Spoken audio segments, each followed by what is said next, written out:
Hello, I'm Andy Agathangelo. I'm the founder of the Transparency Task Force. The Transparency Task Force is a certified social enterprise. That means we exist to make an impact and not to make a profit. I created the Transparency Task Force back in 2015 because, having spent years and years of my career working inside the financial industry, I came to the simple conclusion that it really does have some very significant issues, whilst of course it is profoundly important to the well-being of society, to economic stability and to political stability as well. The harsh reality is that the financial sector does have what I politely refer to as a predisposition to misbehave. Or putting it another way, if the financial sector has a chance to make money at other people's expense, the history tells us that it actually will tend to do that. And that's why, ladies and gentlemen, there have been so many failures, so many regulatory failures, so many catastrophic regulatory failures, arguably so many chronic and catastrophic regulatory failures. We have a financial regulatory framework that really is not functioning as it was intended to. We have a regulatory framework that basically is failing to look after consumers' interests. And that kind of issue, that kind of topic is very much at the heart of the Transparency Task Force and our mission. Our formal mission, just to mention this briefly to you, is that we wish to promote ongoing reform of the financial sector so that it serves society better. And that really means making sure that people are treated in a transparent and truthful and trustworthy way. And at least arguably, those three words, transparent, truthful and trustworthy, could probably not be attributed to the Woodford Scandal. I'm sure many of you would agree with me that the way that you've been treated has not been transparent or truthful or trustworthy. That's why we're running the event. I could talk at length about the Transparency Task Force, and we're just going to cover off a couple of more points before we pass on to our first speaker. I'm going to share my screen to hopefully bring one or two of these points to life for you. The first thing I'm going to do is to actually refer to one of the most important achievements we've had over the last couple of years. We have successfully managed to bring a very good US-based database of violations to the UK. I'm going to talk to you about that. This database is called Violation Tracker UK, and it says, as it describes here, it contains more than 60,000 cases involving issues such as financial misconduct, workplace abuses, environmental abuses, and anti-competitive practices. It's a very powerful database. It's very accurate. It's very credible. And one of my favorite searches within this database is the one I'm about to show you. If you click on the bottom right and go to other summaries, you can go then to parent industry totals, and you'll get to this table. This table is a list of all the amounts of fines attributed to different industries against the UK authorities, and it's ranked by how large the fine is. So the closer to the bottom, the lower the levels of fines. And as you scroll toward the top, you very quickly come to the harsh realization that the financial services sector is very bad at keeping to the rules. Here we have the financial services industry in top place of the worst offending industries, just under £5 billion worth of fines. And if you click on the financial services words at the top, as I'm about to do, it shows you the worst offending companies: NatWest, Barclays, then Lloyds, then UBS, then JP Morgan Chase, etc., etc. And then you've got a list of the fines by size. And what's really worrying, and what's relevant about this to today's conversation about the Woodford Scandal, is that when you scroll through the list of companies who've broken the rules and got fined, you start to see a pattern. a pattern that we call recidivism, that the same organizations are being caught doing the same things over and over again. And what that points to is a cultural issue within the financial sector. These are not organizations, the evidence would suggest, that learn their lesson when they are caught doing wrong. On the contrary, it would appear as though they see being fined for doing bad things as a cost of doing business. There really would appear to be some significant cultural problems within the financial sector. And of course, it's very easy for me to argue, ladies and gentlemen, that if the purpose of our regulatory framework is to help ensure good market conduct, then the data I'm showing you, and bear in mind there are so many pages of this stuff as I'm flicking through now, that the data that I'm showing you really would suggest very, very strongly that the regulatory framework in the UK is failing to do one of its most important things. It has a statutory objective to help ensure consumers receive an appropriate level of protection. And this data, this hard evidence I'm showing you right now, really does point to the idea that there is something horrifically wrong with the regulatory framework in terms of its ability to protect consumers. So that's one point I'd like to show you. And by the way, the Transparency Task Force was quite involved in helping to bring Violation Tracker to the UK.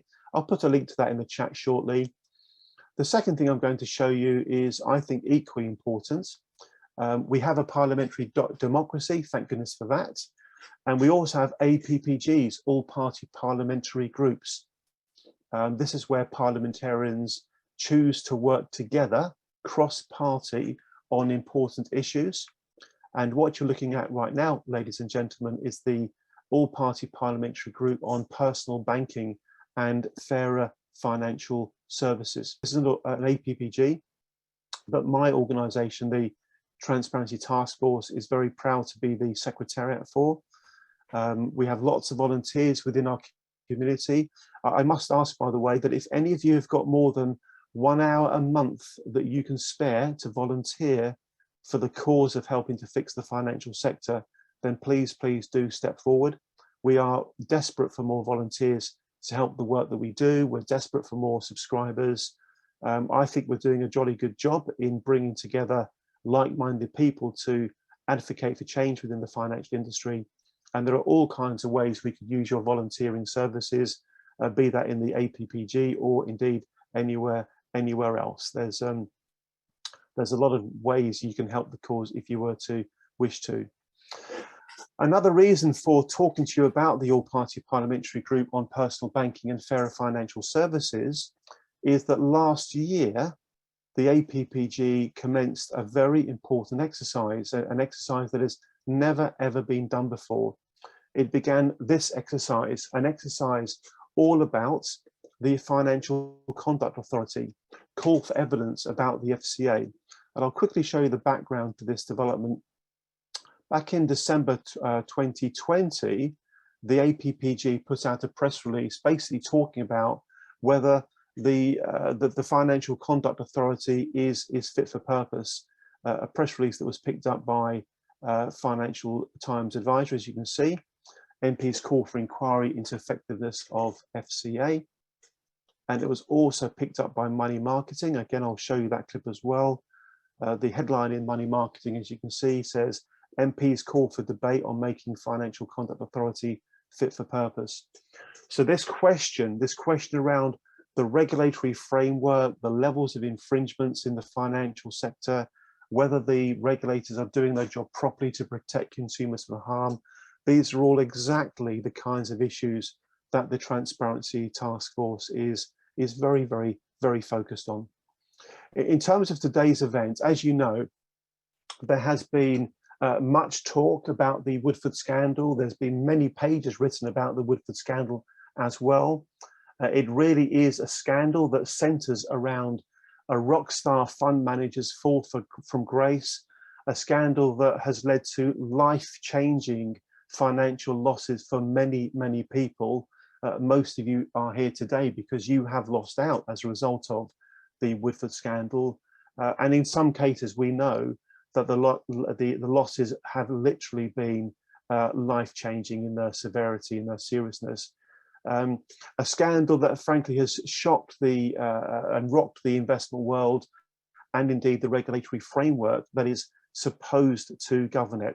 Our objective today, folks, is to try to deal with 4 questions as best as we can. First of all, what happened? That's obviously a very good question. Secondly, who's to blame for what happened? We think that's a really important point, because unless you have accountability in the system, that the system will never function successfully. You know, accountability cures, a phrase I use from time to time. Accountability cures. Unless we actually know which organizations and indeed which individuals within those organizations got things wrong, we will not really have a chance to prevent these sorts of things from happening again. The third question is, how might the thousands of victims get the justice and the compensation they deserve? And the fourth question, a very important one, of course, is what changes are needed to help ensure that nothing like it ever happens again. So please don't think of this event just being some isolated event. It's part of an overall strategy to help reform the financial system. It's part of a genuine concerted effort of many people working together from around the world to try to drive a significant difference. The Transparency Task Force has over 5,000 members around the world, roughly 3,000 of those in the UK, and it's just growing. It's growing all the time because so many people are being affected so adversely by catastrophic and frankly chronic regulatory failure. I'm going to be passing over to our first speaker in a moment, Mark Bishop. Just before I do that, allow me to deal with 1 or 2 other housekeeping points. The session is being recorded. We always record our sessions. The recording will be made available over the next day or 2. Please do share the recording through your social media contacts if you can, because we want to get the word out there about the scandal and about what needs to happen to help ensure things like this don't ever happen again. The Transparency Task Force is quite active on Twitter. I'll put our Twitter handle into the chat shortly. If you hear anything during the session that you think others might be interested in, then of course feel free to tweet about it if you'd like to do that. And also, because we have so many people today, over 600, which is a new record for the Transparency Task Force, please use the chat to pose your questions. It's not going to be practicable to manage questions in any other way. So please put your questions into the chat and your comments into the chat. Always, of course, remain professional and civilized and polite, but feel free to put into the chat whatever you would like to. Final housekeeping point. Please make sure that you keep yourselves on mute, because even just a little bit of background noise can interrupt proceedings. Okay, the scene is now set, folks. We are formally due to finish at 1:30. We'll probably go beyond that. I'm going to pass over to Mark Bishop, who'll introduce himself and set the scene for what I believe is going to be a very important and frankly a very, very powerful event. Mr. Bishop, over to you, sir. Thank you. Okay, thank you very much indeed, Andy.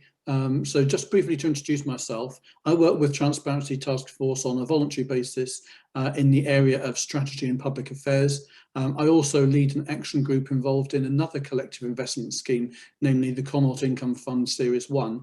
And for reasons which I will go on to explain during the presentation, there is a very significant kind of relationship between this, a link, if you excuse the pun, between this and Woodford. So I've been following the Woodford case in some detail for, really since 2015, since the whole thing started, even to the point of having meetings with the senior team and the directors and the FCA about it long before the thing failed. So what I'm going to do is to share with you my screen. So I'm now going to run through my slides. And I'm going to give you, first of all, an overview of the things that I'm going to talk about. Really, I'm going to try and cover the big questions. How much was lost? What went wrong? And I'll deal with both the immediate causes, such as Woodford, Capita / Link, and Hargreaves Lansdown, and the underlying causes, the FSA / FCA, and the accountability or lack thereof of that regulator. Then I'm going to talk about what happens next, These will be themes such as the FCA investigation, won by or on behalf of the Treasury, litigation and possibly a redress scheme. Then I'm going to talk about what we can learn more widely from this case. And then finally, and perhaps in a way the most important theme, I'm going to talk about what you collectively, all 611 of you and counting, can do about it. So the first question is, how much was lost? Well, when the Equity Income Fund was suspended, there was £3.7 billion in that fund. And since then, of course, there have been losses on realisations. The investors are not going to get back anything like £3.7 billion. It may take from suspension perhaps 4 years to fully realise the investments, during which time there's been a loss of income and capital appreciation for those who invested.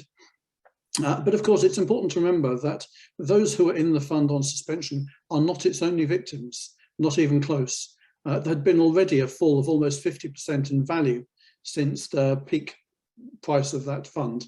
And those who were in therefore earlier on and realised that the fund was underperforming and got out, those people also have suffered loss. There is also, of course, the Woodford Patient Capital Trust. People very rarely talk about whether those people were mistreated, and if so, what kind of claims they might have.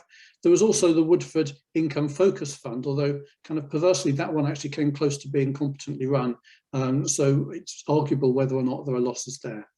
But overall, I'm going to say, that there's probably about £5 billion worth of losses here, and therefore this is by some margin the biggest failure of a collective investment scheme in living memory in UK financial services. Okay, so as to what went wrong, I'm going to deal first with the immediate causes. And of course, you can't get more immediate than Woodford Investment Management Limited, a company run by Neil Woodford and Craig Newman.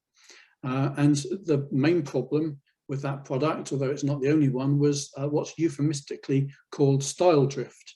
They sold people an equity income fund, but what they delivered also contained cash-consuming early-stage businesses, and this gave rise to a liquidity mismatch. I'm going to try and describe by using a simple matrix what went wrong.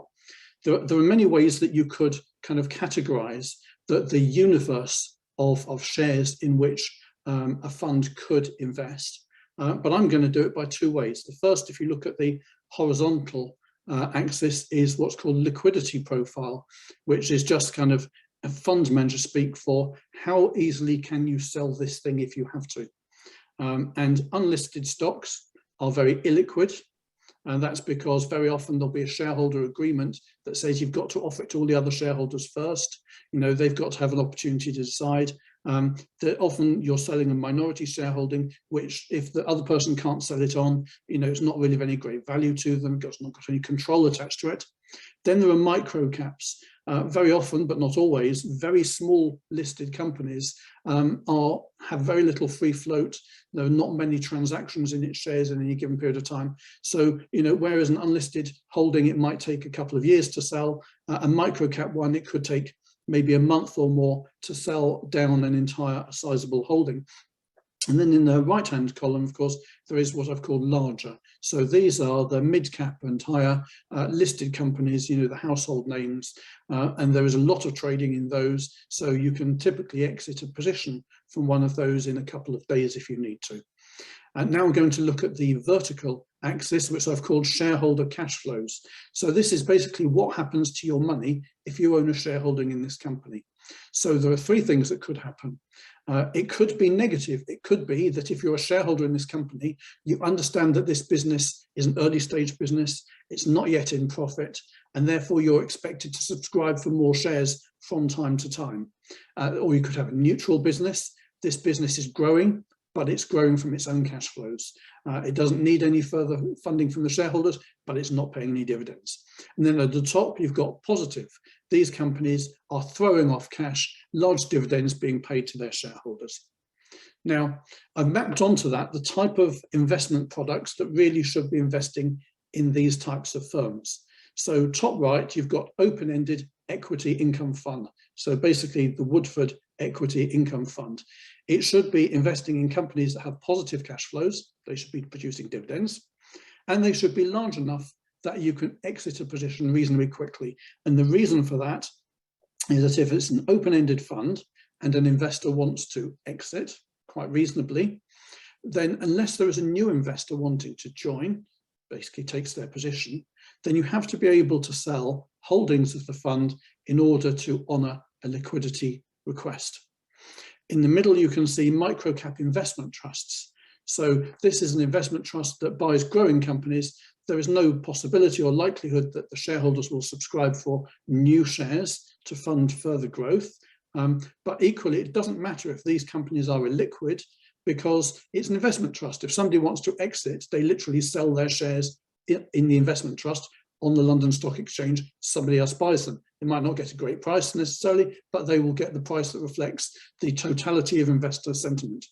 In the left-hand column, you can see there are two kind of green highlighted scenarios. The top left is a venture capital trust. They will typically invest in private businesses and hold them for a very long time until they become profitable and they start throwing off dividends. These dividends are not taxed normally for UK shareholder. And in the bottom left, you've got a closed-end venture fund. This is really a product that's aimed at very sophisticated and institutional investors who might subscribe for a 10-year timeline into a fund that invests in genuine moonshot businesses. They are consuming cash. Some of those firms will crash and burn. Some of them will be worth 100 times the sum that has been invested in them and lead to everybody being very rich in many years' time. So these are closed end because there's not an expectation that people can get out. And certainly they will not get out by selling their investment to a fellow shareholder. Now, the Woodford Equity Income Fund, which should really have been in this top right quadrant, in fact, was a mix of the three things within the orange kind of oval, largely an oval, that I've shown on this diagram. It did have some very big cap, dividend payers, but it also had some small stocks, smaller listed stocks that didn't pay dividends. And it had a load of very early stage moonshot businesses that required further subscriptions of cash from their shareholders and were not liquid, could not easily be sold. And this created a number of problems, which I will kind of show with this arrow. So you can see there's an arrow that starts in the top right and ends in the bottom left. So I'll describe to you kind of where it all went horribly wrong. And I'll also kind of, in a way to defend Woodford, I'll kind of explain what I think he was trying to do. So the problem with big dividend payers is that, they're not hugely reinvesting money in growth. So if you're a fund manager and you have a fund that contains these products, in terms of capital growth, it's not going to do amazingly. But of course, Woodford wants to be at the top of the table. So what he does is he juices up his returns by throwing in there a few micro caps and a few early stage venture investments as well. But of course, these things don't pay dividends. So in order to make up for the fact that some of your capital was used to invest in things that didn't pay any dividends, the part of your capital that was invested in dividend payers had to be oriented towards firms that would pay very high dividends. And of course, when that happens, there's a risk that their share price may underperform. There's also a risk they may cut their dividend, and therefore the dividend may not be as great as people hope, and this will affect the share price. So effectively what happened was he created a situation in which there was a significant risk that shareholders in the short term might be disappointed by the performance of the fund. And of course, when they're disappointed, they want to exit. And if the performance of the fund isn't great, there may not be a queue of people wanting to take their place. So the way in which he was able to honour those requests for redemptions was to start selling the stuff in the top right corner. So the stuff that pays really big dividends and is very liquid. And the more you do that, actually, the more your fund becomes dominated by things that don't pay a dividend. So your dividend falls, and that's not great for income investors, they'll leave. And also you become dominated by things that are illiquid. So you've got all these illiquid holdings, and you've got more and more people knocking on the door wanting liquidity. So you can see that really from the very outset, mistakes that were made, a little bit of hubris and aiming too high is what created the mess that eventuated. So that is kind of how it all, in a way, was going wrong from the very outset. So I'm now going to talk about some of the other problems that made this possible.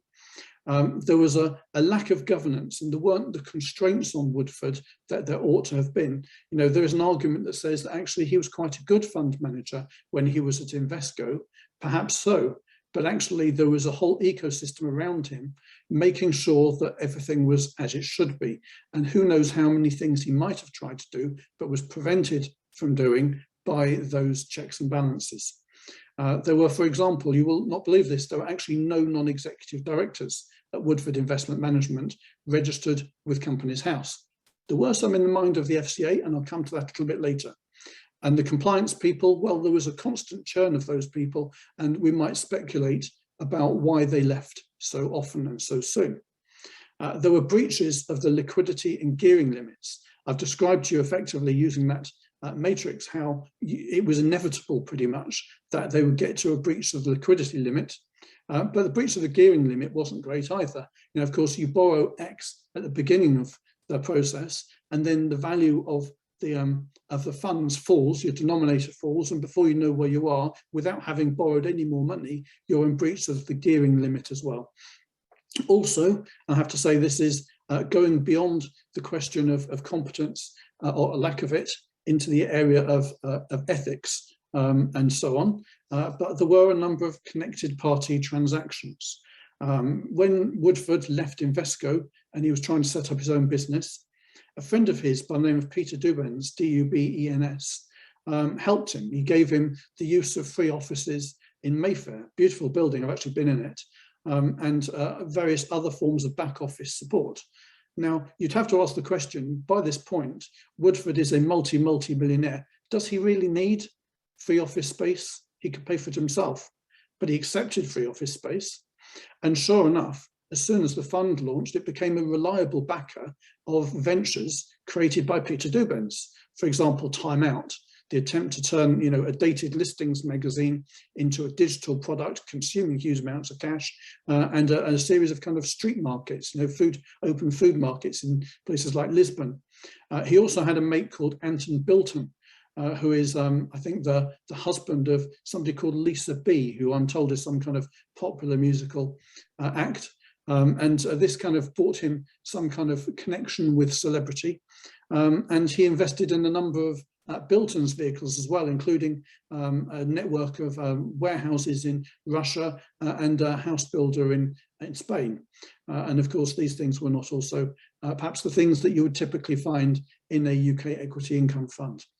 There were also huge numbers of transactions that were linked to the directors and shadow directors. So the directors of the Patient Capital Trust and the shadow directors, these people who were directors in the mind of the FCA, but were not directors at Companies House of Woodford Investment Management. Some of these people, their companies directly received investment from one of these Woodford vehicles. Some of them were actually managers of venture funds whose portfolio companies received investment from the Woodford vehicles. So there were obvious economic links between him and the people who should really be checking and balancing his performance and behaviour. But perhaps in a way the most egregious one is that he did a deal with Capita Financial Managers Limited, part of the financial services arm of Capita PLC, to provide the what's called the Authorised Corporate Director service for the fund. And he did so at a fee that was remarkably low. I think it may have peaked at about £80,000 a year, which some people in the industry have said would barely cover the professional indemnity fee, never mind cover the labour costs or make a profit. And coincidentally, or perhaps not coincidentally, it also happens that the fund became a notifiable shareholder in Capita PLC. There was also, as many of you know, a point at which a deal was done between the Equity Income Fund and a Woodford Patient Capital Trust, whereby the trust purchased a number of the illiquid shareholdings that were held in the fund, and in return, the fund bought a significant shareholding in the Patient Capital Trust. It bought those shares, I think they were new shares, at the full net asset value of the trust, whereas the trust was trading at a discount to net asset value of about 20% at the time. I was in conversation with the leadership team at Woodford Investment Management at the time, and I said, they shouldn't do this. partly because it was wrong to be buying at higher than market price, but also because if the idea was to get rid of these illiquid holdings and instead have indirectly holdings in early stage businesses via, an investment trust, there are many better investment trusts than the Woodford Pension Capital Trust. You could have a little bit in Allianz Technology Trust, a little bit in, Scottish Mortgage, things like that. But no, he decided to go with his own business, never mind the conflict of interest. The next kind of immediate cause is Capita Financial Managers Limited, who I've described as the authorised corporate director. It's now known as Link Fund Solutions, changed its name, I think, in 2018, and it was sold to an Australian parent. This firm has a fiduciary duty to the investors in the fund to put first their interests, but it notably failed to restrain Woodford or indeed replace him, which it had the actual right, the contractual right to do. In reality, the whole system of ACDs is broken because the fund manager appoints the ACD, albeit that the fiction is that it's actually the other way around. And then, of course, there's Hargreaves Lansdown, which I see has been mentioned in the chat. Many people who invested did so because it was on the best buy list.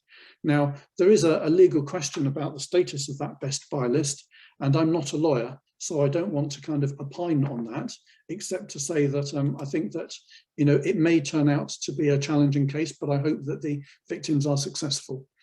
I'm now going to deal with the underlying causes of what happened to the investors' money, and those have to do with the regulator.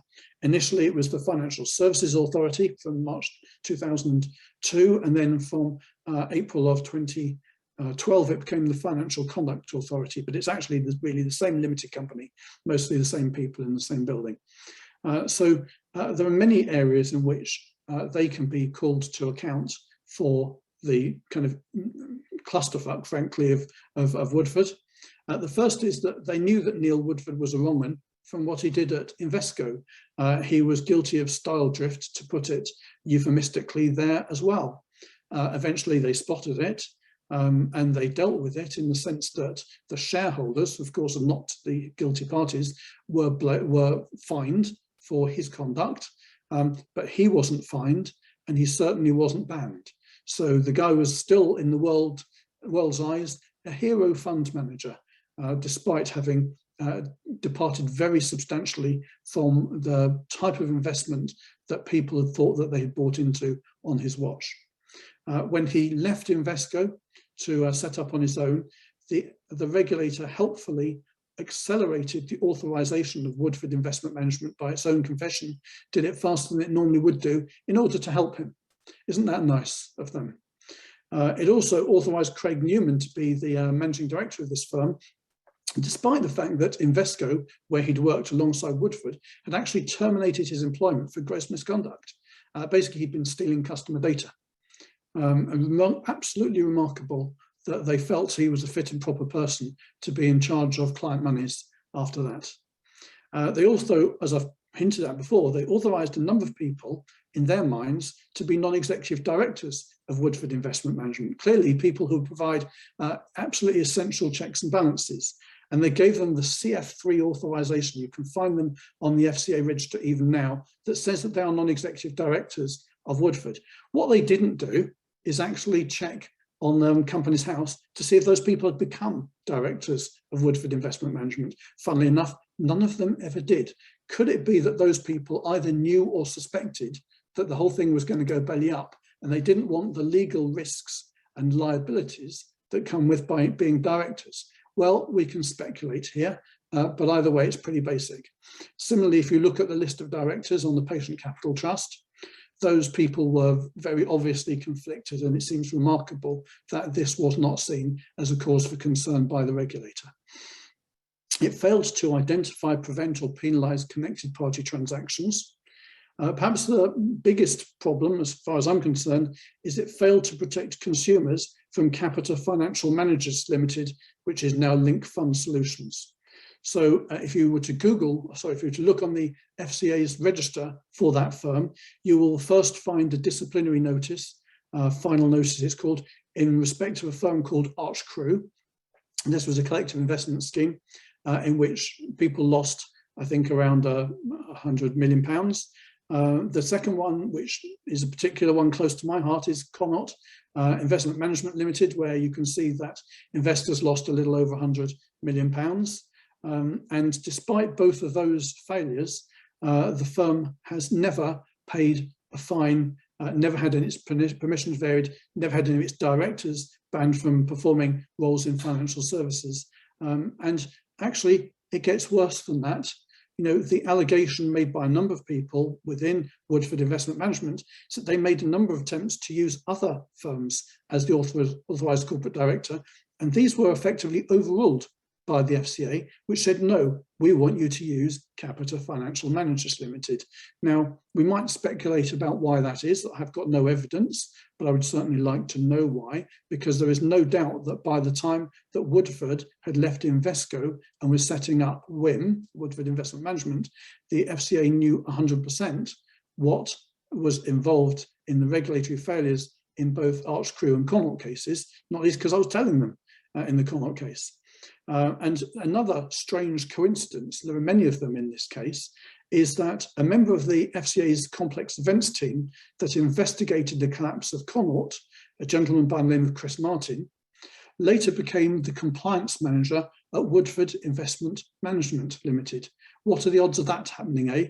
And wouldn't you think that if perhaps 20 people on the entire planet knew the full truth about Capita's role in the Connaught scandal, that one of those would turn up at Woodford, where actually the same regulator recommended that that firm be used as the authorised corporate director? It is very strange. I would also say that the FCA routinely allows firms to breach the threshold conditions. The threshold conditions are conditions that the firm has to meet in order to be allowed to go onto the FCA register. So they allow firms to join with a balance sheet and professional indemnity assurance that together are not sufficient to cover the risks that they are undertaking.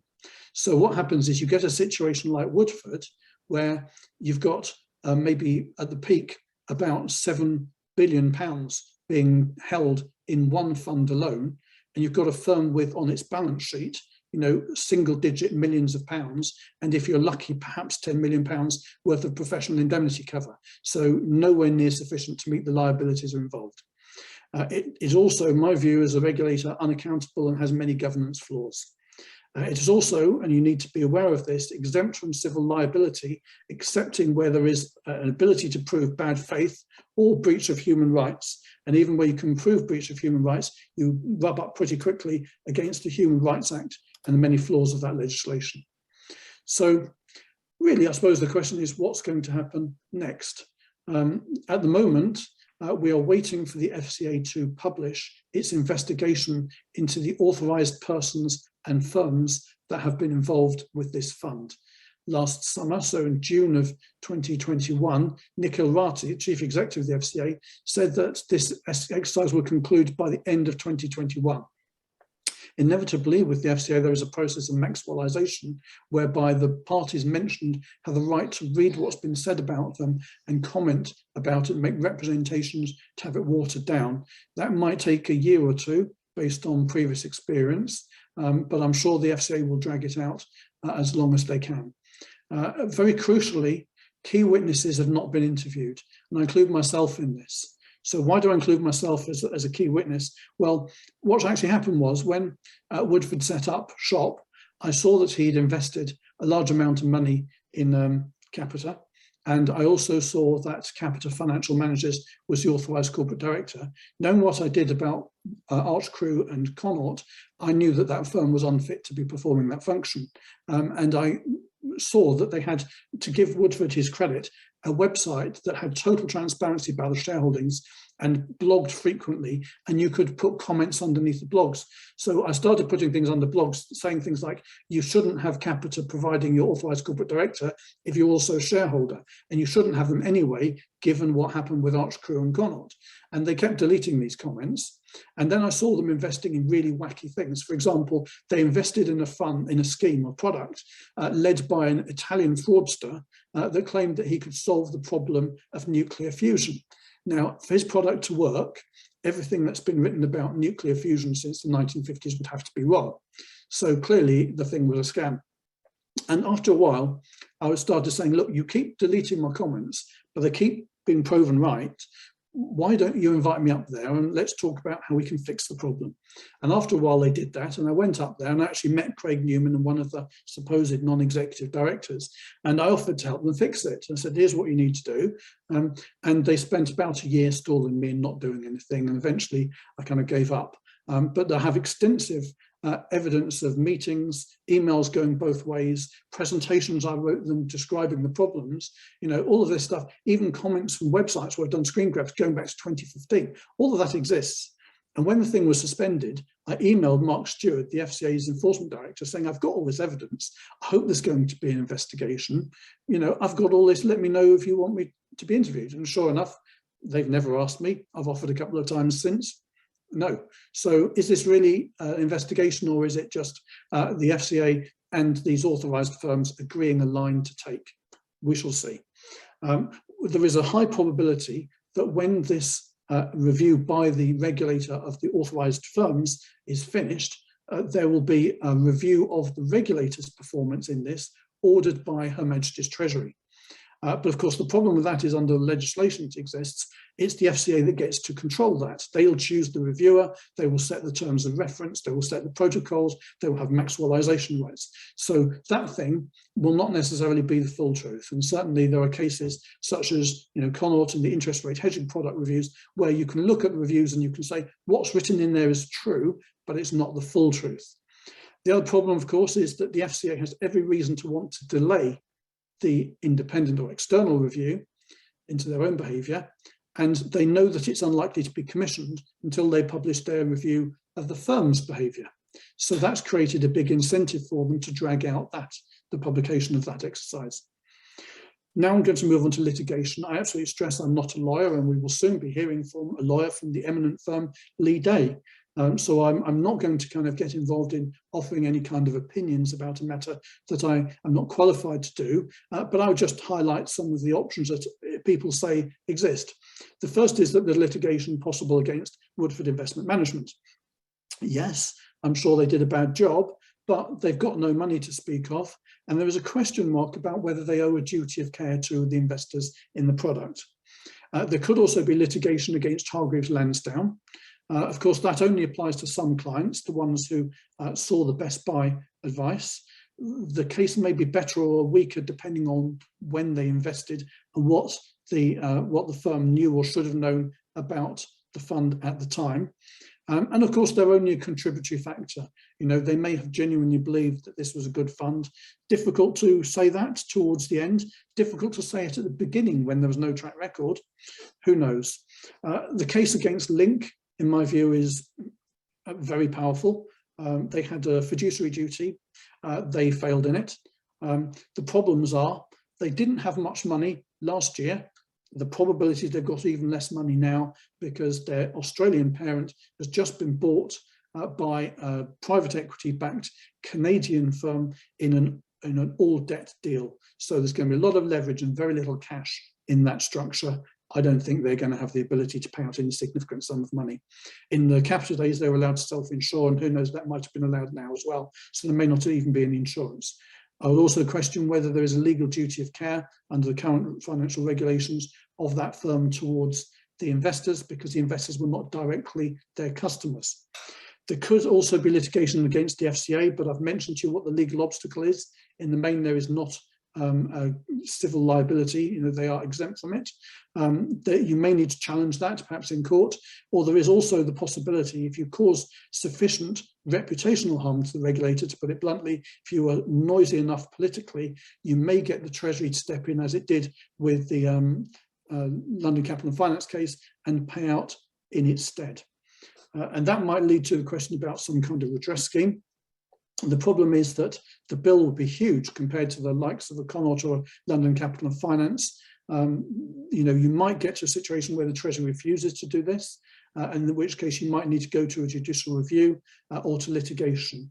There is also a bit of history here you should be aware of, and if you Google London Capital and Finance and FCA, you will find it, and that is that there is a complaints commissioner in financial services regulation who believes that the FCA should pay compensation to consumers when the regulator's failures are a cause of investors' or clients' losses, and the regulator has an opposing view, and that matter may need to go to judicial review. And if you want to go to judicial review, you've got to do it soon. You've got 3 months from when the decision was announced. There is also a big problem, the elephant in the room, if you like, which is, so far as I'm aware, there is no identifiable action group that acts on behalf of the Woodford investors. You know, they are distributed amongst many different organisations. Many of them are just private citizens, and also very early on the lawyers got in there and started trying to kind of scrape names and addresses and so on. So I don't know how you will organise yourselves unless something changes. Okay, so what can we learn from this case? Firstly, about Woodford, I personally think that the Treasury should pay up. But what happened because the Treasury allowed complacent, conflicted and captured regulation to fail to protect these investors. It must be total redress, 100% of the capital loss, plus income, plus consequential losses. Will litigation funders take a slice of that? You know, one thing I will say, if people are thinking of signing up to litigation, is be sure that they will take a slice only of the money that they obtain from going after the parties that they've said they will litigate against. If you get money because of the Financial Services Compensation Scheme or the Treasury, you know, or the FCA, I think that those things should go 100% to you because they haven't litigated against those parties. And at the moment, they're not proposing to, as far as I'm aware. Some individuals and firms clearly must be banned. Woodford Investment Management and its principals, Link as well. Surely, after 3 times, that firm cannot be allowed to continue to trade in financial services. And the directors and shadow directors of Woodford Patient Capital Trust and Woodford Investment Management. At the FCA, of course, there is a need for a privately actionable duty of care so that you can go after firms like Link and Woodford Investment Management with a higher chance of success. There must be also open-ended funds that should be changed so that they are not allowed to hold liquid assets. Those of you with long memories will remember after the global financial crisis, there was a problem with these funds that held little micro-cap firms, and the view was that these firms might not be able to roll over bank debt because of the bank problems, and therefore people wanted to exit these micro-cap funds, and they were gated for 6 months or more. You might remember after the vote for Brexit, there was a view that this might affect the value of commercial property in London, for example, and so funds that held those sorts of assets were gated for a period of time. And then, blow me down, the same thing happened with COVID. We had exactly the same problem. You know, what's going to happen to London property and also to retail property? It's all going to drop in value. Everybody wants to exit, so the funds get gated. We've got to deal with the underlying problem, which is that you should not be allowed to hold illiquid assets in an open-ended fund. Valuation rules for illiquid assets must change. So you remember when I was talking about those bottom left products, you know, the small firms that are consuming cash and at a very early stage, and they've got a small number of private shareholders. Those types of companies, how are they valued? Because you don't see frequent share trades happening on the London Stock Exchange the way you'd value, for example, you know, an Aviva or something like that. Well, the way that they were valued was they're worth whatever the price was paid at the last investment round, unless there's a good reason to think otherwise. But if all of the investors at each investment round are the same investors as were in it before, they've got an incentive to agree increasingly ridiculously high valuations, because the higher the valuation, the better it looks like they're performing. They can say, oh, look at this firm we invested in 6 months ago. It's worth 3 times the price today. Aren't we clever? But actually, no external shareholder has come in to validate that valuation. So that needs to change. The FCA generally is spectacularly incapable of protecting consumers. At Transparency Task Force, we see, you know, literally dozens of cases of very significant regulatory failure and often of capture. It's heavily conflicted. It can't investigate firms or review its own performance in cases where it has failed in the past.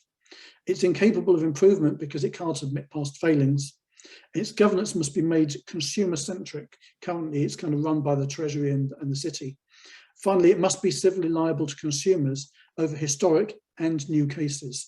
And certainly, I think, you may reach the view that if the only way that Woodford investors are going to get paid back is if they can prove that the FCA has failed them, then really, effectively, you've got to join us in campaigning for that organisation to be made liable for its failings. So what can you do about it, you being investors, private investors in particularly the Woodford Equity Income Fund? Well, the first thing is, I think really you urgently need an action group. If there's one already and I haven't heard of it, I apologise. But if there isn't one, I think, for heaven's sake, there's 600 of you on this call, please create one.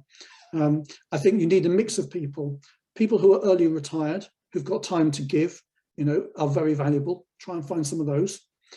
People who have specialist skills, for example, legal or financial services compliance and media, journalism, those people, journalism and PR, those people are really useful to you.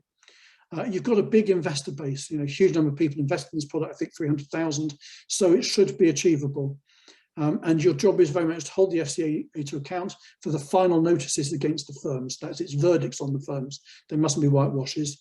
For the review, which must be independent. And also look out for the FCA's line.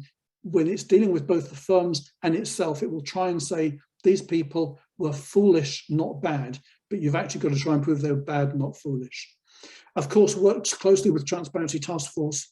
Early on in the chat, somebody asked, how can we join and how can we donate? Well, for heaven's sake, please do join. And if you can afford to, please donate. In terms of membership, we have a pay what you can scheme. If you can really only pay £1 a month, please pay £1 a month. If you can pay the full rate of £40 a month, please pay it. If you do that, actually, it's not just about your membership. It enables us to allow other people in dire financial straits to join paying only £1 a month. So that's why it's important to pay what you can, not the minimum. We have, as Andy has said, we have this call for evidence about the FCA. Some of you will have had dealings with the FCA about this fund. If you have, and if you have got problems, or even if you had a good experience, you've got a story to tell, please consider giving evidence to the call for evidence. Officially, it closed on the 28th of March, but I'm sure if you wanted to put something in the next week or two, we would be able to deal with it. There is also this APPG on personal banking and fairer financial services, which Andy has told us about. That is a really useful vehicle for bringing matters to the attention of politicians. And we have a group called Regulators Watch, whose role is specifically to keep an eye on what the regulators are up to. As far as the FCA is concerned, please keep pressure on for the final notices. They should be out sooner rather than later. Please try to find and work with whistleblowers. Very often in financial services, when something goes horribly wrong, we find out after the event that there were whistleblowers and they were ignored by the firms and by the regulator. It wouldn't surprise me at all if within Woodford there were whistleblowers. Certainly there was a very rapid turnover of people in compliance, which might tend to point to that. Within Link, there may have been some as well. And finally, the Financial Conduct Authority. In our call for evidence, we have found that actually a significant proportion of the people who work there are both honest and capable. And some of those people actually may have been touching this case at some point and may have been uncomfortable with how the regulators' management taught them or told them to treat the matter. So, and finally, please challenge the FCA on the choice of reviewer, the terms of reference, the protocols and so on of this independent review. Okay, so I think that's me done. I don't know if we're going to questions or next presenter. Thank you very much indeed, Mark. What we're going to do, Mark, is we're going to invite you, you're going to be working very hard today, invite you after you finish your session to glance through the chat, pick out the questions you wish to respond to and respond to them if you can in the chat. That way we can manage our time as efficiently as physically possible. But could I please invite everybody to show their appreciation to Mark? For those of you that don't know, Mark is very much my right-hand man in terms of running the TTF and our strategy work. Mark makes an enormous contribution to the cause on a purely voluntary basis. It will have taken Mark hours and hours to prepare that presentation, I know, and you can see by the effectiveness of it how crystal clear and frankly how compelling it is. Can we please all show our appreciation to Mr. Mark Bishop? Please join me in doing so. Thank you very much indeed. Well done, Mark. Thank you, everyone. Thank you. Very well done, Mark. So Mark, do please feel free to respond to any of the comments and questions in the chat whilst Marielle is speaking. Marielle, great to have you with us. Mark Bishop referred to your law firm lead day during this session. Thank you very much indeed, Marielle, for helping me organise and plan this event today. I'm just going to recap on a couple of points Mark Bishop correctly made whilst he was winding up. Yes, if anybody has had interesting interactions with the FCA, although the formal deadline has passed for the call for evidence by the all-party parliamentary group on personal banking and fairer financial services, if you think you've got something you'd like to contribute, then let us know, and we will consider that. People have asked about how is TTF funded. We are a certified social enterprise. We're funded primarily through subscriptions and donations. We definitely are not industry backed. We're very much the opposite of being an industry-led force. We are a consumer-led force, and I feel very proud to be involved with helping to run the TTF in the way that I can. Looks like you're coming through now, Meryl. Well, that worked. All perfect. Over to you. Thank you. Great. Okay, so yeah, thank you very much for the introduction, and sorry for the little delay there. Obviously, still haven't got to grips with Zoom after all this time. My name is Muriel Hodgson-Teal, and I am a solicitor at Lee Day, and I am one of the team who are working on the claim that Lee Day is bringing on behalf of investors in this fund to seek compensation. So I'm going to try and talk a bit today about two of the topics that were on the agenda for the webinar. Firstly, the theme of justice and compensation for investors. And then secondly, a bit about consumer protection in retail investment and what needs to happen to prevent future harm. But before I go on to talk about those two things, I just want to introduce a bit more about my team. So Lee Day is a Times Top 100 law firm. We are ranked Tier 1 in product liability and consumer law, and we are known for acting for individuals on cases like this against big corporates. So we act for the David in David and Goliath type litigation. And we're currently acting for, just to give a bit of a sample of our work, we're currently acting for thousands of vehicle owners on emissions claims relating to the Dieselgate scandal. We act for Uber drivers seeking their employment rights. We're acting for supermarket workers claiming equal pay. And we're bringing a number of corporate accountability claims, for instance, against Shell, Anglo-American, British American Tobacco, and other large corporations to hold them to account. And there's a bit about the team that we are working with on the case as well, both the partners at Lee Day and our barristers who we are working with. So on to the question of how might the thousands of people who invested in this fund who have lost out significant amounts get the justice and compensation they deserve. There's three, and Mark has already touched on this a bit, but there's three things to think about here, which I've listed on the slide, and I'm going to try today to summarize each of those and assess those as options. So first of all, the FCA's investigation. Just to explain a bit about what an FCA investigation involves and what happens when the FCA decides to investigate something that's happened like this. The steps that it takes are when it considers that there may have been some kind of harm or wrong by a body that it authorises and it regulates. It starts with an investigation and it gathers evidence and looks into what's happened. And then it makes a decision as to whether to take enforcement action. And once it's made that decision, it puts its decision to the parties concerned. And at that stage, those parties have the option to challenge that, to appeal. And that whole process is highly confidential. And what that, in effect, and it also can take quite a long time. So it's quite a long, slow, drawn out process. And for anyone on the outside, it is quite opaque. And in particular for investors in a situation like this one with the fund, for investors who have lost out, there is, it's difficult to sort of understand or have any view as to what is going on. So in this case, the fund was suspended at the beginning of June 2019, and then very quickly the FCA did launch its investigation. So within about 2 weeks, it launched the investigation. However, we are almost 3 years on, and there's very little information publicly known about the nature of its investigation or where it has got to. As Mark said, there was an update at the end of last year saying that they are concluding the investigation.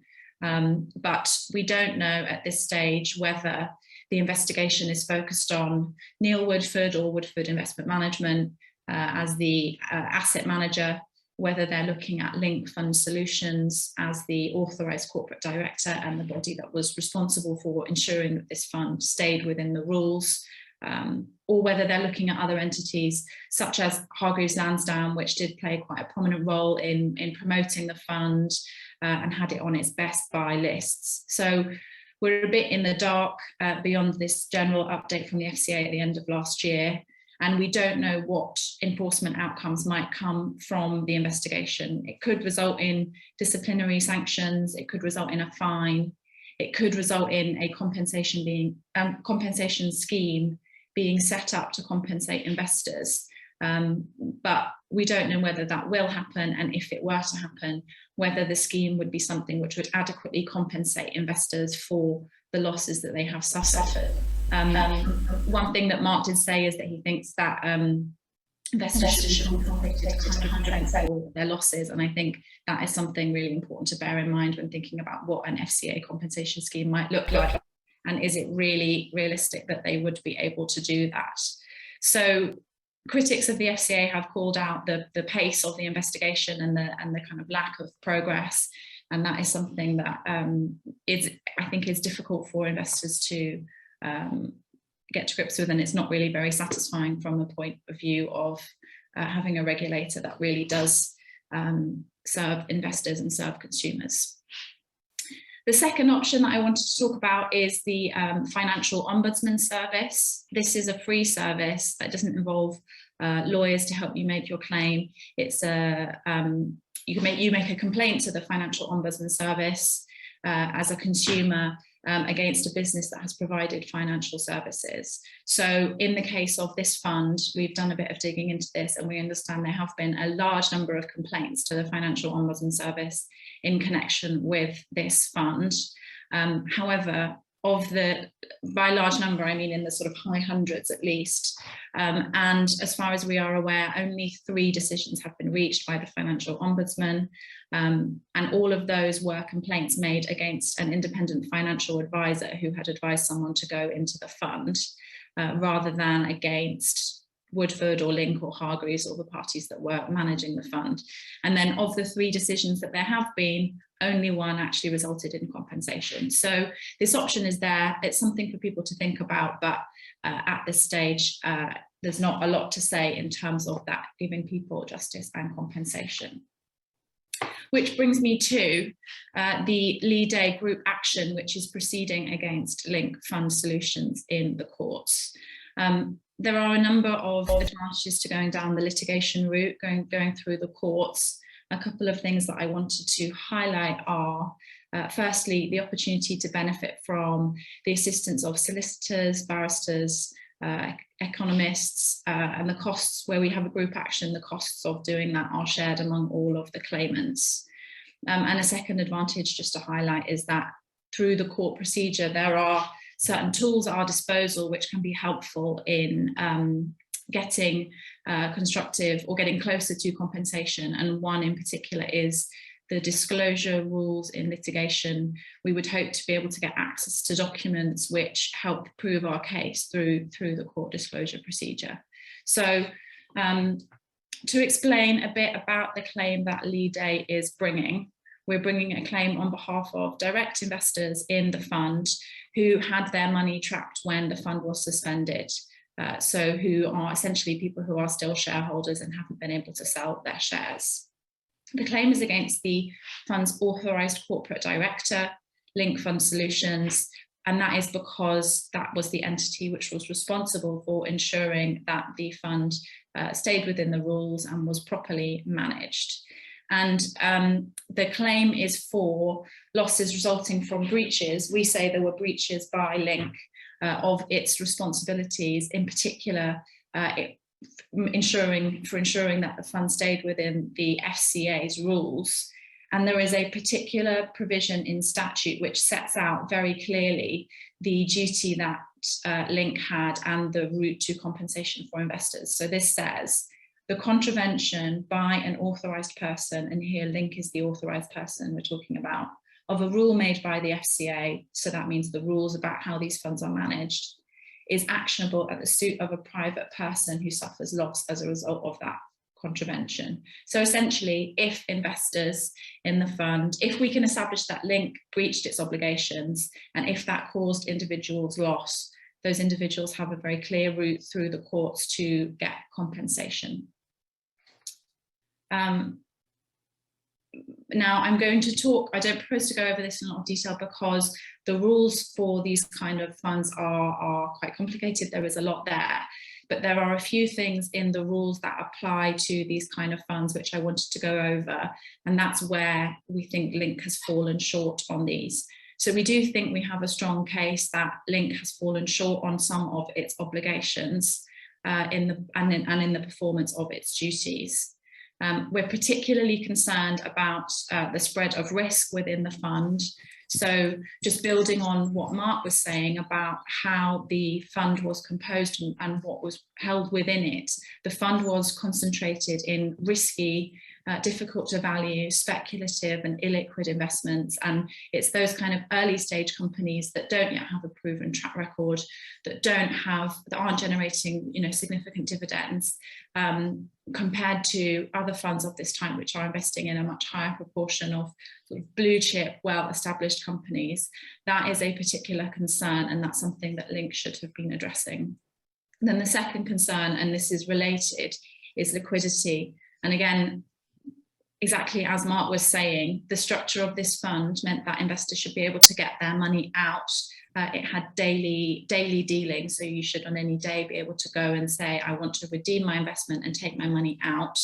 And there are FCA rules in place that are designed to protect investors who invest in those funds and prevent funds of this type from investing in securities which would be difficult to sell and which might therefore prevent investors from withdrawing money from the fund. And there's a number of ways in which the rules set out those requirements, but one particular one to draw to your attention is that there is a rule that the fund shouldn't have more than 10% of its assets invested in unlisted investments, and that is a rule which the fund was constantly finding that it was butting up against and then did exceed on a number of occasions. And that is the two definite breaches of the 10% limit are concerning, but what is also concerning is that it was constantly at that level and that the liquidity wasn't being managed to bring that back into line. So we've done an exercise of comparing this fund with other funds that are structured and regulated in the same way, and you can really see that this fund was completely out at sea compared with how other funds were built up in terms of their liquidity. And then two other things that we're looking at are fair and accurate valuation. So the FCA rules say that there has to be a fair and accurate valuation of assets within the fund, and we're looking at whether that was really happening. And then we're also looking at the Link's responsibility for monitoring Neil Woodford. So Link technically appointed Woodford Investment Management to do the asset management function, and then it had a responsibility for monitoring the performance of that role. And given everything that went wrong, it does appear that Link wasn't really managing to do that very well at all. The key question, I'm sure, for a lot of you who were invested is what kind of compensation could you get through a court claim? So the legal basis for the claim will be trying to put individuals in the position that they would be in if the fund had been properly managed. So whereas at the moment you say you invested £1,000 and you've had 600 of that back, but you've got a shortfall of 400, we would be looking to put people in the position that they would have been if the fund had been well managed and had been generating returns on the investment instead of losing money. And it will be quite a complicated, or is a complicated question of what exactly that will look like. It will be hard fought in the litigation, and it will be something for experts to comment on, financial and economics experts. But just as an indicator, Woodford himself benchmarked the fund against the FTSE All Share Index. And over the life of the fund, that index, if you sort of tracked that, you would be getting a return of 29%. So that is something quite stark in comparison with the position that investors are in now. I wanted to share a timeline of where the proceedings have got to date. I'm not going to go over all of these points in detail, but just the key thing is that we have issued court proceedings. We had extensive pre-action correspondence, which is where we set out the allegations to Link, and they have denied that they have done anything wrong. So we've gone to court now, and court proceedings were issued in September. The court timetable is now ticking. And I did see one question about, what's been happening since September.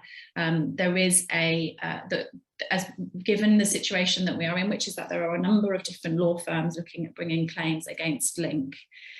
We have been trying to coordinate and cooperate with those other firms so that we can proceed as a unified front. We think the strength in numbers, we think it makes sense to work together so that we don't duplicate work, so that we do things efficiently, so that we save on costs. So there has been some sort of behind the scenes discussions, and we hope that in the coming weeks there will be some sort of update for everybody on where those discussions have got to, and we will be pressing ahead with speed from now on. I also wanted to just explain a little bit about our terms on which we act for individuals. So Lead A has got the backing of a commercial litigation funder for this litigation, which means that a funder pays some of our fees as the litigation progresses, and pays the necessary costs of the litigation as we progress. And then at the end of the litigation, if there is a successful outcome, the funder will be paid that money back, and then it will also be entitled to a return on their investment. And because we have that funding in place, that means that we're able to offer our clients a no-win, no-fee agreement. So as the claim progresses, you don't have to pay anything, and your contribution to the cost of the claim comes out of a deduction from any compensation that you are awarded. But that deduction is capped at 30% of any damages you receive. So say, for instance, you have a claim of you are awarded compensation, or in a settlement you get compensation of £10,000, £7,000 of that goes straight to you, and then £3,000 of that can be used to pay for the cost of the litigation. And if there is anything, if that's more than enough to pay, then some more will be returned to you again, but there is a cap of 30%. And the other thing just to flag is that with the cost, the funder has also paid for upfront for an insurance policy to protect our clients in the event that the claim is unsuccessful. So it's a principle of litigation in the courts in England that loser pays winner's costs. So if the claim is unsuccessful, Link would be claiming from the claimants its cost of defending the action, but we have an insurance policy in place that will, in the event that we are unsuccessful, that will kick in, and it will mean that our clients are insulated, and it is a genuine no-win, no-fee. If the claim is unsuccessful, you don't have to pay. So I hope that's a helpful quick summary of where the litigation has got to, and what our options are there. If anybody has any questions about that, you can take a look on our website. We've got some helpful FAQs. We've got a number of blogs and articles where the team have sort of discussed things that are going on. And also, please do get in touch. You can email us either with your questions or requesting for someone in the team to give you a call. And I'll put those up again at the end. But the next point that I wanted to talk about, and I've talked for a bit of time already, so I will try and keep it not too long, is some thoughts about what changes might be needed to help ensure that nothing like this happens again. And this is quite a big question and difficult question. And I think in order to address this, you first need to take a step back and think, right, what caused this? And I'm only sort of building here on what Mark's been saying. He's dealt with a lot of this in really excellent detail and really very helpfully. But I think there's two things to think about as we see it. The first is, were the rules that were in place at the time enough to ensure that this shouldn't have happened in terms of the collapse of this fund? Or do we need to make changes to the laws, regulations and rules that were in place for these kind of investments? And then as a second question, thinking about whether the rules that were in place were properly enforced, and this is where the role of the regulator is really key.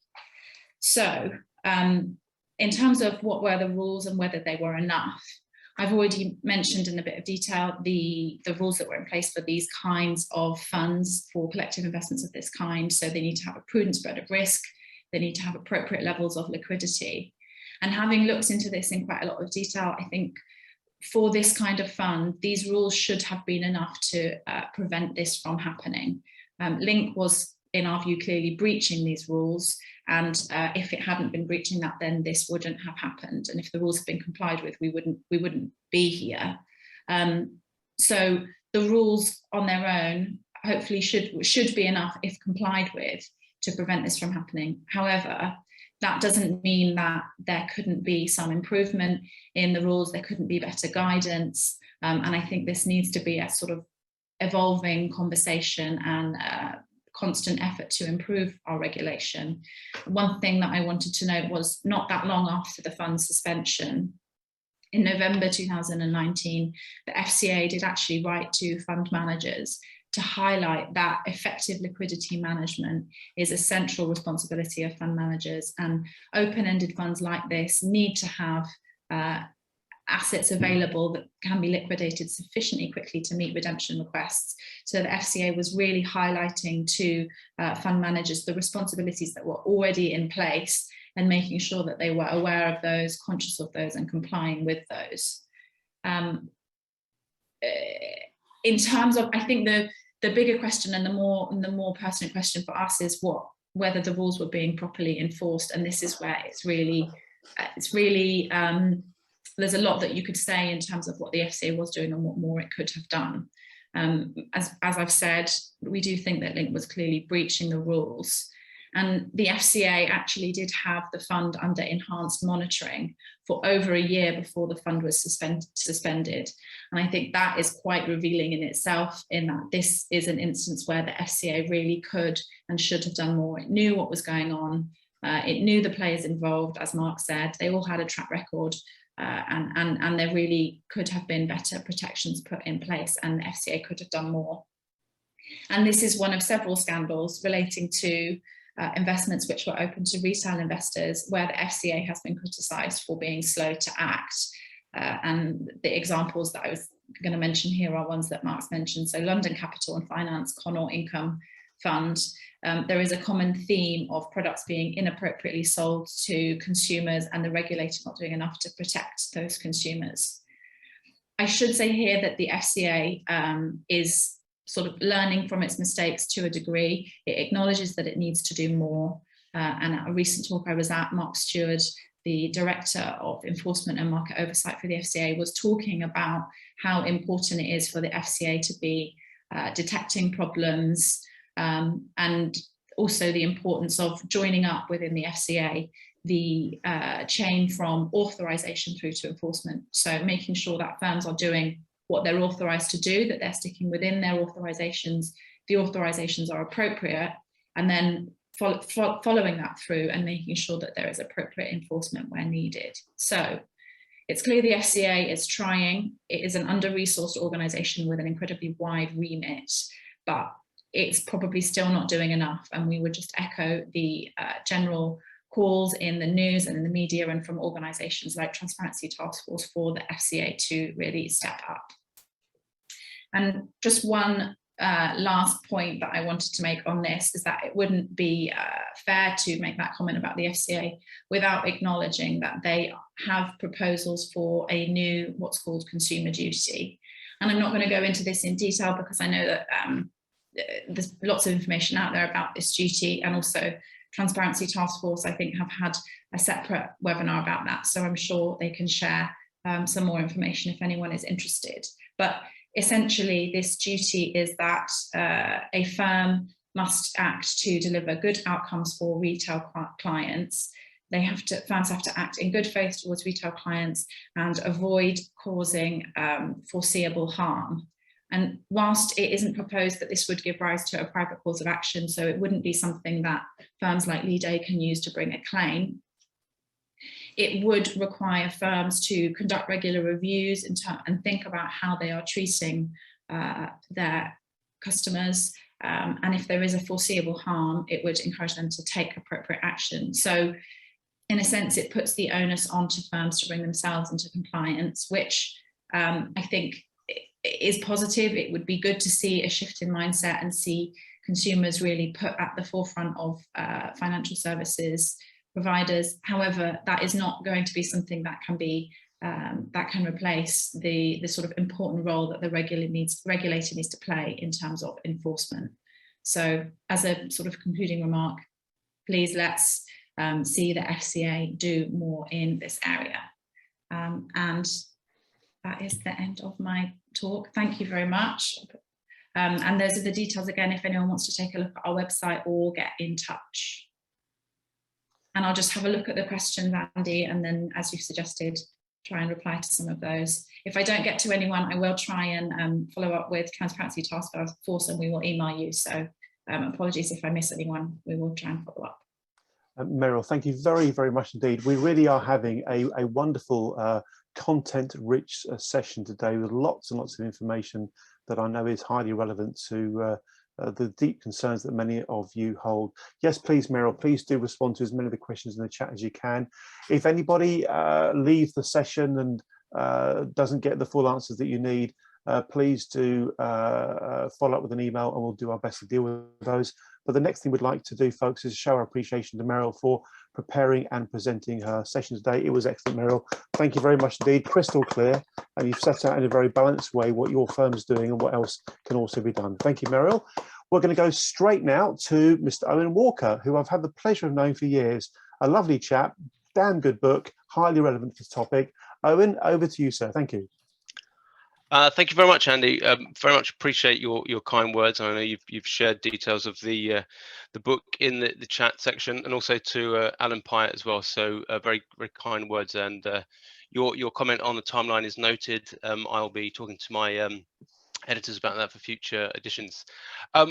Firstly, thanks so much for inviting me, Transparency Task Force. I think you guys do an incredible job, and the presentations so far have been really good. They've covered a lot of the ground. I think they've very comprehensively answered a lot of the questions. I think, unlike Mary, I'll probably address maybe some of the points in the first two topics, which are, what happened and who's to blame for what happened. And I think Mark's overview was really great. And but I thought maybe there's a little bit more color that I can add to that narrative through a lot of the reporting I did in the book that I wrote, came out just over a year ago. So I'm a journalist at the Financial Times. We've been covering the Woodford Scandal through certainly the sort of dying days, and looking very much into what had happened and what led up to the fall in, coming up to 3 years ago now. And actually, one of the things that really stuck out through my investigation was that while everyone kind of saw that Woodford became this big investor in small science-based biotech companies during his time running his own business, his actual interest in this stuff goes back decades. And actually, he was investing in some British biotech companies as early as the mid-1990s. It'd always been very small amounts. By the time he left Invesco Perpetual in 2013, he was running £33 billion, and less than £500 million, maybe even a couple of 100 million, was actually invested in some of these very small illiquid companies. So it very much went below the radar.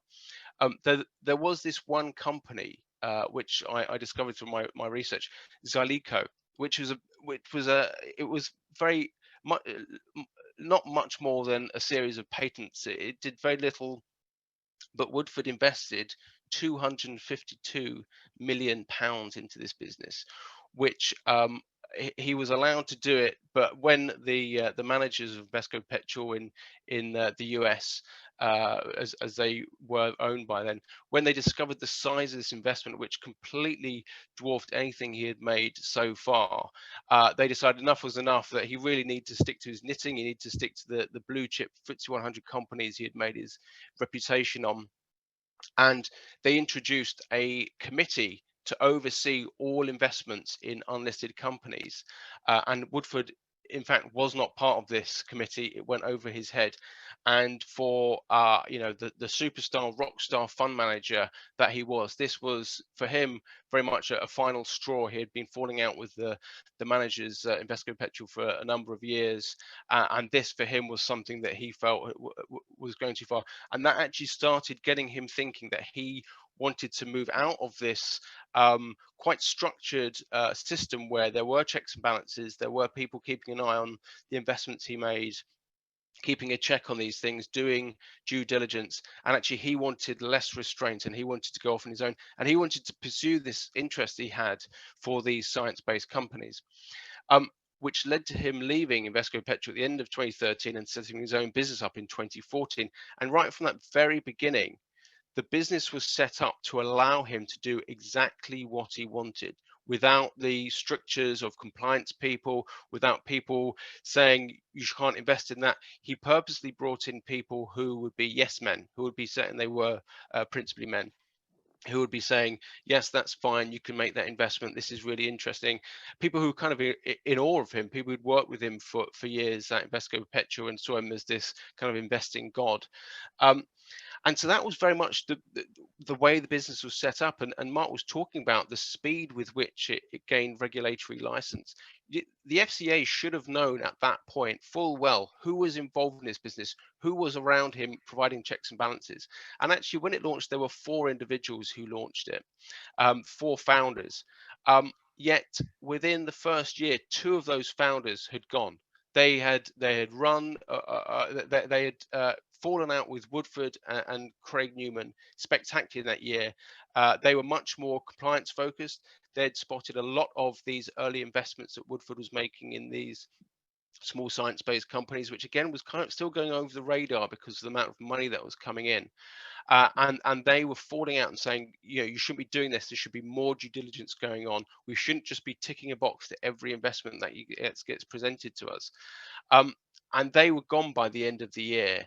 And as part of the FCA requires people who are holding those sort of senior leadership positions within regulated companies to have exit interviews and to come in and say, you know, what's going on. And they actually had exit interviews with the FCA in 2015. And as I understand it, they reported their concerns about the nature of the investments, the lack of due diligence, the lack of challenge environment, the lack of compliance or the compliance problems within the business. And this was January 2015. Now, this is just under 4 years, just over 4 years before the fund collapsed. And it wasn't for another couple of years before the FCA even became aware of some of the problems that were going on within Woodford. Yet there were questions raised earlier, and Mark made points about whistleblowers, and people have asked about the sorts of whistleblowers that around. I actually spoke to several of them in researching the book. You know, as a journalist, I'm unable to share my sources, but these were people who did report their concerns to the FCA, and also in my investigation, I was really interested about how it could be that the FCA had all these reports, all these whistles that were blown in their direction, specific allegations. Mark's provide example. He was somebody who made allegations and made claims against some of the flaws within Woodford. How did this, or how was it ignored, or was it deliberately borrowed away somewhere and put on a shelf and not investigated?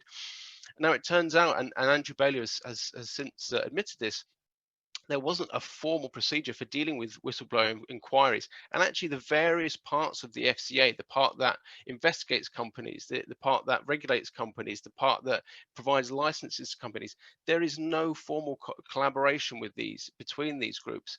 So parts of the FCA were getting reports, they were getting whistleblowers come to them. Other parts were doing their due diligence in talking to people who are leaving this business and getting, you know, red flags presented to them.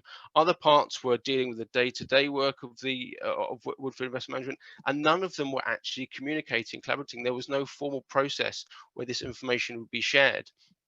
And another staggering thing that I learned as part of my investigation is that, you know, I'm sure you all know, but some of the key problems with the fall of the Woodford funds was this, and it's been mentioned a couple of times, the constant hitting and breaching of limits on liquidity levels within the fund, or the amount they could invest in unquoted companies.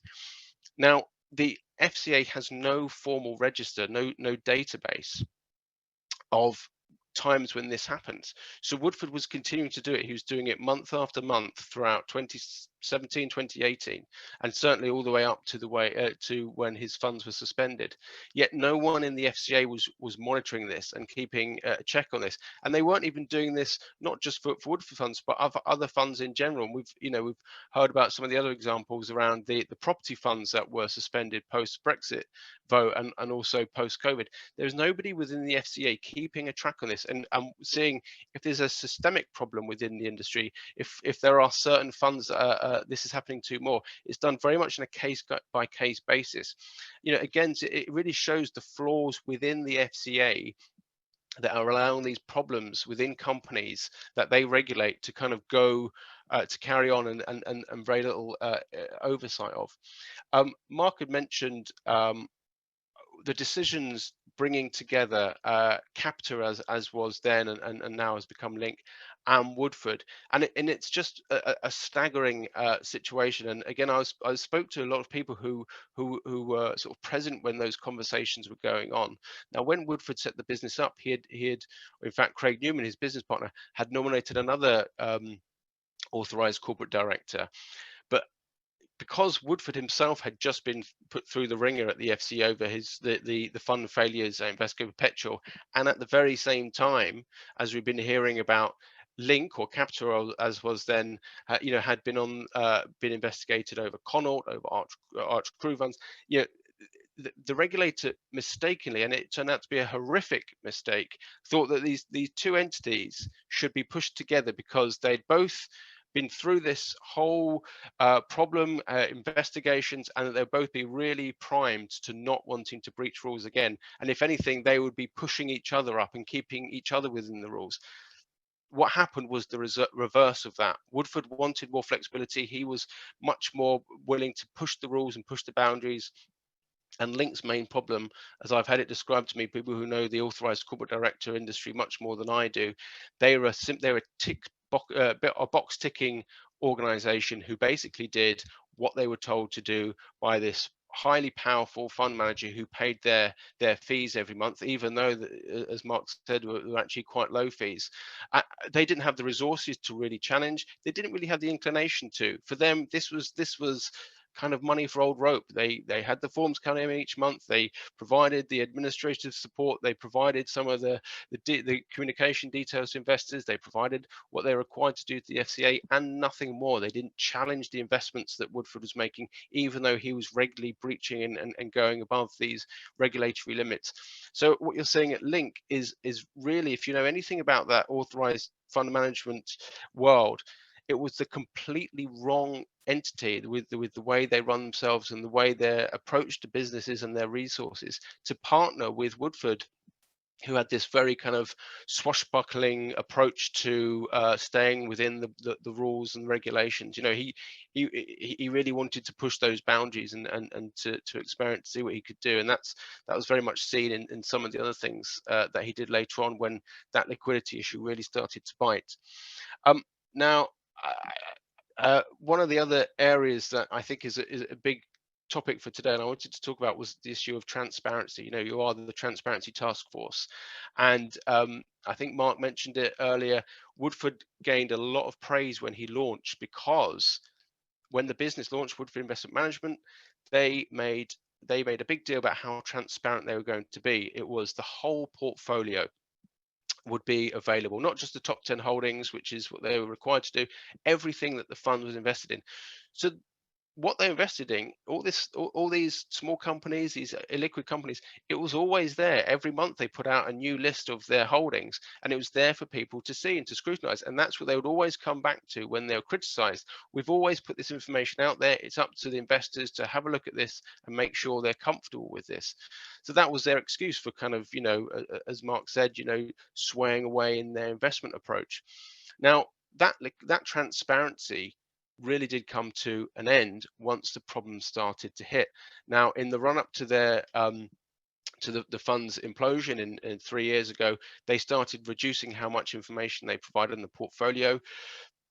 Some of the schemes that Woodford and his team came up with to avoid breaching these liquidity levels, in terms of, we've had it one mentioned, that the asset swap between Patient Capital, the investment trust, and the equity income fund, that was not made public to investors at the time, and certainly some of the questions about the valuations of those purchases weren't. And another key one, which we haven't really talked about today, is when Woodford wanted to reduce the number of companies in his portfolio who were seen as illiquid or unlisted, there was a quirk in the rules, or a loophole, if you like, where if an unlisted company said that it planned to list, to go public within the next year, you could then flip it and say that's fine, that is now an unlisted company, even though it was still as illiquid as it was, because it wasn't a public company. So he managed to get a handful of these small companies to say that they planned to list on the Guernsey Stock Exchange in a year's time, and through some of these deals, some of these announcements, it enabled a lot of these, or a handful of these companies, to move from the unlisted illiquid bucket into the liquid, publicly listed bucket, and that enabled him to stay below these lines, these breach lines, for a good 18 months.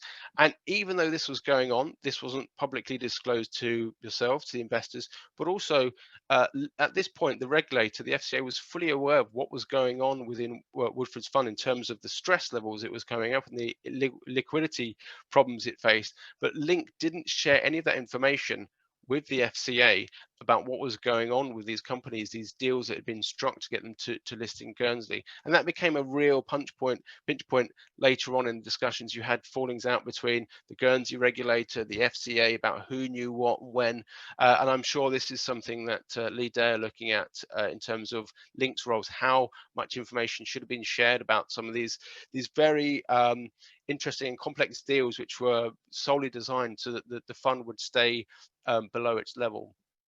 And then I know we're a little bit over time, but I'd just like to maybe end on one point, which is, who is to blame for this? And clearly a lot of focus on Woodford. This very seminar is called the Woodford Scandal. We have the lawsuits are now much more focused on Link, but as I see it, they are all part of a long chain of failure. And if each link in that chain, if you again excuse the pun, if each part of that chain, if any parts of those chain had been acting the way it should have been, and holding each other to account and looking for investors' interests, putting them first, this situation wouldn't have happened. It would have been prevented a long time ago. So first you start with Woodford, the fund manager. He's making a lot of those portfolio decisions. Then you look at his broader group, the compliance, the lack of challenge within Woodford Investment Management. Then you broaden it out to Link, the authorized corporate director, whose role it was to hold Woodford and Woodford Investment Management to account. Then the FCA, and then we have clearly Hargreaves and some of the intermediaries who sold on these products and promoted them right on to the end and put them in their own blended funds that they produced. And these were promoted on their best buy lists, which are apparently not advised. So I'm sure a lot of people went into it thinking they were being advised. And then finally, you have the regulator sat at the end, who was entrusting and kind of outsourcing a lot of this regulation to the likes of Link, but without doing their due diligence and regulation of the likes of Link themselves. So you do have this kind of whole chain where there's failure. And I think if even just one of those points had been stronger and more robust, then the situation wouldn't have got to its eventual climax. So they're just a few thoughts. Again, I appreciate we're over time a bit, but I'd just like to say thank you so much for having me, and it's been really great to hear some of the discussions and look at some of the great questions we've been having as well. Owen, thank you. It's us who should be thanking you for your book and for your contribution to today's session. Owen, one quick question from me, if you don't mind, just quickly before we jump on to Sunil. There has been a lot of criticism by many stakeholders about the role that some of the media played in kind of looking up to this rock star status that Neil Woodford had. Any comments about the role of the media, and in hindsight, what you feel the media may regret having done about all that? Any general points on that, please, Owen? Yeah, that's a very good question, Andy, and one I have thought a lot about, and I certainly address in the book. The media certainly has a role in Woodford. The rise of Woodford, 2.5 decades, 25 years, Invesco Perpetual became this rock star fund manager. And I think if you look at what happened, how that happened, how so many financial advisors and investors were drawn to him, a lot of that was because of his image in the media. Now, us as financial journalists, we did a lot in numbers, but it's to tell a story, it's really great to have a personality in there. And he kind of really fit that. He had a kind of a rock star lifestyle. He drove around in fast sports cars, in these big houses. He was someone who was very blunt, who was very forthright with his opinions, and so he made great copy. So people would be thinking, well, let's interview Woodford, let's do this story, and it would be read. And so you kind of had this circular where he became more prominent in the press. People wanted to read about him more. They invested in his funds. They read about him more. And then as we've got into the online more, that generates more clicks, and therefore there's more interest in interview him, and it's sort of perpetual cycle. Now, so undoubtedly the media played a role in his elevation, his rise. When he set up his own business, this was a crazy time for interest in Woodford. It was an incredibly successful launch, but then because of that, and also adding to that, fueling that, was the intense media interest in this launch. I think it was a remarkable occurrence when you have this huge star fund manager leaves his really big, well-renowned shop to set up on his own in a small kind of retail park just outside Oxford. So undoubtedly the media played a role there, and then also I would argue in precipitating the downfall as well, because from about 2017 onwards his portfolio was really suffering, and any fund with any holding within that portfolio, any company, if it had an earnings release that was particularly bad, or it had an earnings statement, or there was any kind of fall in the stock market, that would often be reported as Woodford backed XYZ company, especially from the smaller ones, and that might add more publicity to some of these companies in the way they're doing. And that's actually certainly how Woodford has seen some of the media interest. I think he forgets how much he benefited from the media's on his rise, but very much remembers what helped undo him. And I think there's some sort of blame that he would push in the media's direction. So the media play a big role in this, but thanks for asking the question, Andy. That's great to get your views on that, and also to know that it's a piece that was actually covered in your book. Owen, thanks again. I'm sure that everybody's going to be very, very keen to join me in thanking you for your contribution, for your book, and your insights you've been able to share today. Thank you very much indeed, Owen. Thank you very, very much. Thank you. We're now going to jump to Mr. Sunil Chadha. For those of you that don't know Sunil, he's a very, very active member of the TTF community. He's been remarkably persistent and forceful in terms of trying to get transparency on costs and charges and investments. And he knows a thing or two about the Woodford Scandal and Hargreaves Lansdown's take on it, etc., etc. So Sunil, over to you, sir, and thank you very much for being part of today's event, Sunil. Thank you. That's all right. Thank you, Andy. Hello, everybody. Firstly, I have some conflicts which I have to make quite clear. The company I work for, Punter Southall Analytics, is employed by counsel on the Woodford case, albeit we are looking at the quantum of losses to do with investors. So that is all I will say about that. And there are some areas that I won't be able to comment on. I'm also an ambassador of the TTF, and I'm a secretariat member for the APPG. on personal banking and fairer financial services. I produced a number of blogs in the last few weeks all about this type of stuff, retail inequality, I call it. But I would like to mention a couple of things that I think are important. I've worked and consulted with hedge funds, and I've seen this issue of illiquid holdings come up before. So what a hedge fund would do if a particular holding impacted, how can I put it, was adversely impacted, they would take the holding out of the fund and issue a special share class on it, an S share, a special situation share. And by taking the holding out, giving existing investors an S class shareholding, the fund can carry on trading. And really, I was quite taken aback when the problem started to develop at Woodford to see that this hadn't been done. And if you look at some of the Russian funds at the moment, you'll see that the FCA is beginning to entertain this type of arrangement, taking the illiquid holdings out, putting them into another structure and issuing all the share class holders a share on it. That way the fund can carry on trading, and anyone leaving the fund still has this S-class share that they can't sell, but can sell as and when the holdings are liquid enough to realise. So that was a major thing for me. Also, with these types of fund structures, there's an entity sitting in the background that gets paid fees, and it's called the depository. And the depository is supposed to oversee the ACD. It's an EU-wide construct. I'm surprised nobody's gone for the depository, because they're all well capitalized. They're normally big custodian, US custodian banks, the biggest banks in the world. And they're getting paid fees to oversee the ACD. Now, I haven't seen any challenge or anything from the depository on this one. And I can also say that I look at funds from multiple perspectives, and I can see that depository is a huge issue because they are doing the same thing, looking the other way in other types of fund problems.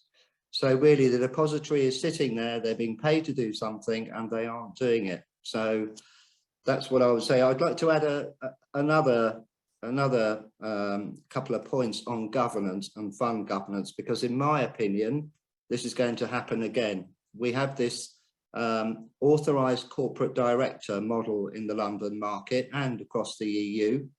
And if you look at UK domicile funds, the ACD has gone from nowhere to now managing and running over 70% of UK domicile funds. And so the ACD structure has come into the UK financial services market. There's been no FCA, no testing, no stress testing, no nothing. It's just appeared, and all of a sudden in the process, we have ACDs that are undercapitalized. I'm pretty sure if someone was to do an in-depth analysis, you'll see the investors are the ones that are going to pay the price. And the fund management firms who own the ACDs in many cases are going to be let off the hook. So really what I will say is the ACD, you've got Link, which is an external ACD, and that it runs external funds. And then there's another type of ACD, it's called an internal ACD. And these are the big fund management groups. So they've created their own ACDs that run their own funds. And I have to say, I can see the same executives on the ACD. They're on the board of the ICBC, which is the fund structure, and they're sitting in other governance positions. And really, this is a circularity. There is no arm's length governance. And I think the FCA needs to have a damn good look at the ACD market, because it is ripe. It is rife with conflicts of interest. And this is going to happen again. And mark my words, it will happen again. So I think, Andy, that is probably all I can say, I think. So, no, thank you very much indeed. You did an amazing job in squeezing that all into just 5 or 6 minutes or so. Thank you very much indeed. I'm just going to finish off a note in the chat, because Angus made a really kind comment about the quality of today's event, and I just want to finish off this response to it in the chat before we move on.